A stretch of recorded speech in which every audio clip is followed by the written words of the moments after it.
feeling particularly stressed, I like to do things that make my tasks feel more manageable and put things into perspective. So I'll usually make to-do lists, organize my calendar until everything that's mumbled around in my head is on paper, and then I'll usually go for a walk, which really helps me look at the bigger picture and see that there are other things going on in the world besides what's in my head.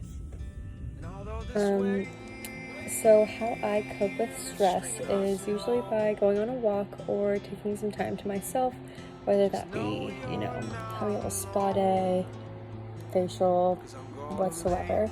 I cope with stress pretty poorly. I usually put my head down and I just get everything I need to get done as fast as I possibly can and as efficiently as I possibly can. I usually don't balance things very well when it comes to stress. The two most basic things I do to cope with stress are turning to exercise and then also spending time with the people I love to help take my mind off things. And then in terms of actually handling things that I need to get done, I usually spend some time organizing tasks by both importance in terms of what I value as well as priorities. In this way, it's easier to map out exactly what I need to get done and have a better plan of attack for achieving those things. Right now, I feel very grateful for my major. I love being in design, and I think that the faculty and my cohort are so dedicated and awesome, and I just feel grateful to be able to pursue doing something that I have such a great passion in. I feel so grateful for everything that my parents have given me and provided me. They've supported me my entire life in anything that I want to do, emotionally, financially, and they've just been great role models. So for me to look up to them, for them to kind of, in a way, I feel the love and even respect from them, so that's cool. I feel really grateful for the support system that I have around me, my family and friends, mentors, anyone who's there for me when I need to pick me up or some sort of advice. I also feel really grateful to live where I do. I live with my best friends, and so I constantly feel supported and loved and like I'm surrounded by people who I can really be open and vulnerable with. I am grateful for a lot. First things that come to mind are probably the basic needs that I have the privilege of having that I know not everyone does, such as, a roof over my head, a stable family, food to eat every night, really things that I do probably take for granted, but am very grateful for. And then in addition to that, something that I think is specific to my family is that we have a small family, but we're really close, and I feel like I have endless support from my immediate family. And so I'm grateful that I have an environment where I want to spend time with those people and feel loved and welcome in my immediate family. I feel like I can't say you, can I? You can if you want. It feels like too much. Someone I admire Or care about. Right now, the first person that comes to mind is Michaela, because I feel like she's been helping me a lot just in terms of being a good friend.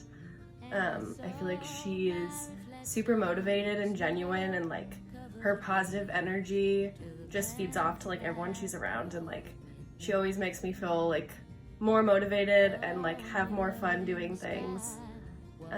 So I admire her for that. She's a badass. I admire my mom because she's always thinking about other people, and I feel like that's something that I could use to do a little bit more in my life, and I think it's cool that she's so empathetic, but also always growing as a person, which I think is really cool, and I hope that I'm like that. My grandma, who is no longer with me, but she loved everyone with her whole heart and was also a nurse, and I'm gonna be a nurse. Just chill out a little bit.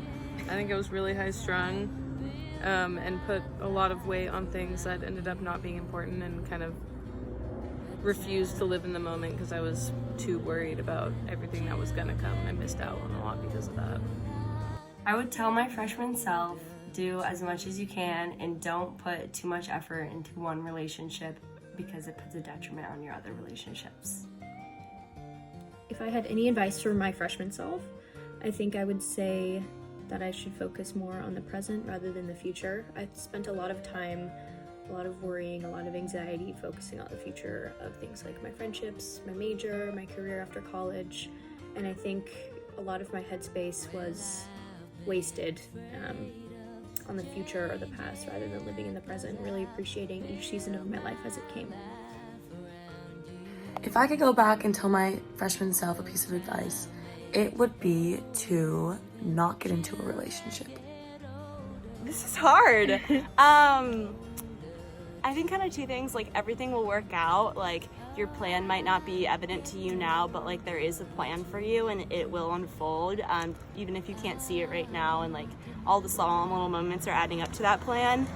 And then I think I would also tell like my freshman year self that you don't have to, like, if you don't feel like accepted or part of something, like that's okay, like, and that comes with time, but also like you can find your identity outside of like the identities imposed on you as well. A lot of things. I would say to not worry, like not compare yourself to other people. I feel like, especially in school, like what I've learned the most over time is that like there's no use in spending time worrying about what other people are doing because it just holds you back. And I think no one knows what they're doing and everyone is comparing themselves to you too. So just to worry about myself and